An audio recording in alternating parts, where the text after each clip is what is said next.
આપ જોઈ રહ્યા છો સ્પાર્ક ટુડે ન્યૂઝ। વાઘોડિયાના કાગડીપુરા ગામે દેવનદીના પાણી હવે ધીમે ધીમે ઓસરવા લાગ્યા છે। કાગડીપુરા ગામમાં જ 15થી વધુ મકાનો પાણીમાં ડૂબી ગયા હતા, ત્યારે મકાનોમાં સંપૂર્ણ ચીજવસ્તુઓ ખરાબ થઈ જવા પામી છે।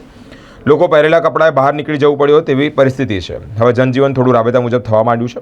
વાઘોડિયા તાલુકાના ધારાસભ્ય ધર્મેન્દ્રસિંહ વાઘેલાએ કાગડીના પૂરા ગામ ખાતે પહોંચ્યા છે। કાગડીપુરા ગામ ખાતે જ પૂરગ્રસ્તોને રૂબરૂ મળ્યા છે, લોકો સાથે વાતચીત કરી છે, તેમજ પૂરગ્રસ્ત લોકોને અનાજની કીટનું વિતરણ પણ કર્યું છે।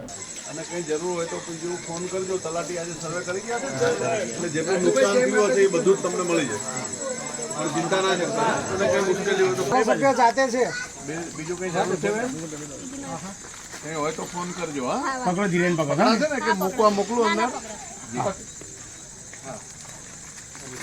ચાલો જય માતાજી।